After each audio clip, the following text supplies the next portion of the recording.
सनातन धर्म के ग्रंथों में बताया गया है कि बुरे कर्मों का फल हमेशा बुरा ही मिलता है, चाहे वह इंसान हो या फिर ईश्वर। इसका एक उदाहरण माता सीता का है, जिसका जिक्र रामायण में किया गया है। दरअसल रामायण कई भाषाओं में लिखी गई है।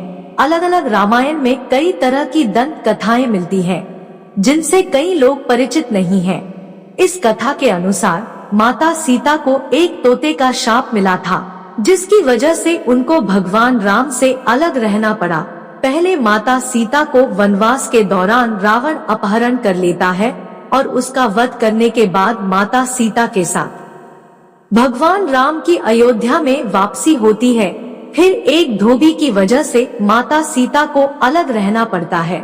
हम सबके मन में सवाल उठता है कि राम तो भगवान है, फिर वह अपनी पत्नी से अलग क्यों रहे। आइए जानते हैं इससे जुड़ी एक कहानी के बारे में।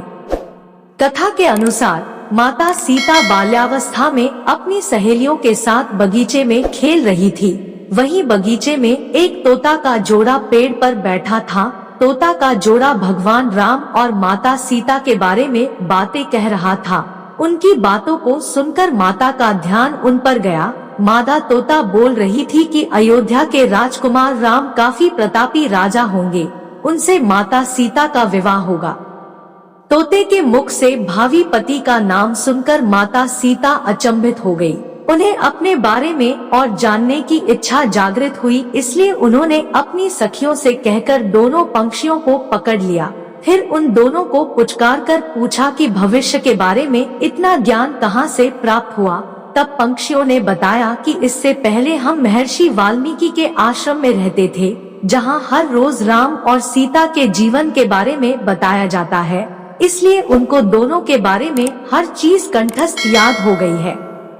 सीता जी ने पंछियों से कहा कि जिस जनक पुत्री सीता की तुम लोग बात कर रहे हो, वह मैं ही हूँ। मुझे मेरे और राम के बारे में और भी बातें जाननी है। तब नर तोता ने कहा कि हे सीता, आपका विवाह अयोध्या के राजा दशरथ के ज्येष्ठ पुत्र श्री राम के साथ होगा और आपकी जोड़ी तीनों लोकों में सबसे अद्भुत होगी। सीता जी सवाल पूछती रही और दोनों तोता जवाब देते रहे। सीता जी ने कहा कि जब तक मेरा विवाह नहीं हो जाता तुम दोनों मेरे साथ राजमहल में रहोगे और तुम्हें वहाँ सारी सुख सुविधाएं मिलेंगी। सीता जी की बात सुनकर तोता का जोड़ा घबरा गया। तब नर तोता ने कहा, हे जनक पुत्री, हम गगन के पंछी हैं, इसलिए पिंजरे में बंद रहकर हम जीवित नहीं रह पाएंगे, इसलिए हमको आजाद कर दीजिए। तोते ने इसके लिए बहुत याचना की। तब सीता जी ने नर तोते को छोड़ दिया, लेकिन मादा तोता को नहीं छोड़ा और कहा कि यह मेरे साथ रहेगी। नर तोता ने कहा कि मेरी पत्नी गर्भवती है, इसलिए ऐसे समय पर उसको जाने दे। हम दोनों एक दूसरे का वियोग सहन नहीं कर सकते, इसलिए आप मेरी पत्नी को जाने दें। लेकिन सीता जी ने उसकी एक न सुनी। इस पर मादा तोता को बहुत गुस्सा आया और शाप दिया कि जिस तरह तुमने गर्भावस्था में मेरे पति से मुझको अलग कर दिया है, वैसे ही गर्भावस्था के दौरान तुमको भी पति वियोग सहना पड़ेगा। इतना कहते ही मादा तोता ने अपने प्राण त्याग दिए। मादा तोता के प्राण त्यागने के कुछ समय बाद नर तोता के पत्नी वियोग में प्राण चले गए। इससे माता सीता को बहुत दुख हुआ, लेकिन तब तक बहुत देर हो चुकी थी। बताया जाता है कि अगले जन्म में तोता वही धोबी था जिसने माता सीता के चरित्र पर उंगली उठाई थी, जिसके बाद भगवान राम ने सीता का गर्भावस्था के दौरान त्याग कर दिया। तब माता सीता महर्षि वाल्मीकि के आश्रम में पहुंची और वहां उन्होंने लवकुश को जन्म दिया। देवी सीता के वियोग की कथा अन्य पुराणों में यह भी मिलती है कि उनका संबंध देवर्षि नारद से माना जाता है। कथा के अनुसार एक बार नारद जी को अभिमान हो गया था कि कामदेव भी उनकी तपस्या और ब्रह्मचर्य को भंग नहीं कर सकता। उन्होंने यह बात अभिमान में शिवजी के बाद श्रीहरि को बताई। तब श्रीहरि ने एक योजना बनाई कि नारद को इस बात का घमंड हो गया है, जो कि सही नहीं है। इसके लिए उन्होंने एक योजना बनाई और माया रची। जैसे ही श्रीहरि से प्रणाम करके नारद मुनि आगे बढ़े, तब उनको एक भवन दिखाई दिया, जहां राजकुमारी विश्वमोहिनी को देखकर वह मोहित हो गए। यह सब एक माया थी।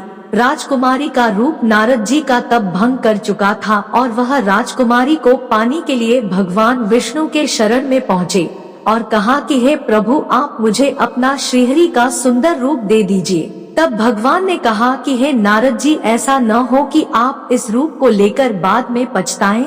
दरअसल नारद जी राजकुमारी का रूप देखकर भूल गए थे कि उनका एक रूप वानर का भी है। तब उन्होंने वही रूप नारद जी को दे दिया। जब नारद जी राजकुमारी के स्वयंवर में पहुँचे तब पूरी सभा बंदर वाले मुख को देखकर हंसने लगी और राजकुमारी ने भी मुख को देखकर वरमाला नहीं पहनाई। तब नारद जी ने सोचा कि आखिर सभी मुझे देखकर हंस क्यों रहे हैं और राजकुमारी ने मुझे माला क्यों नहीं पहनाई। तभी भगवान विष्णु सभा में पधारे और राजकुमारी ने उनको माला पहना दी। तब उन्होंने पानी में अपना मुख देखा और वानर वाला मुख देखकर क्रोधित हो गए और क्रोध में उन्होंने भगवान विष्णु को शाप दे दिया कि जिस तरह से मैं स्त्री के लिए तड़पा हूँ, आप भी पृथ्वी पर स्त्री वियोग का सामना करेंगे। जब माया का प्रभाव खत्म हुआ तो नारद जी को अपनी गलती का एहसास हुआ और उन्होंने क्षमा मांगी। कहा जाता है कि इसी शाप के कारण भगवान राम और माता सीता को वियोग का सामना करना पड़ा। यदि यह कहानी पसंद आई हो तो वीडियो को लाइक करें और चैनल पर पहली बार आए हो तो चैनल को सब्सक्राइब करें। वीडियो देखने के लिए धन्यवाद।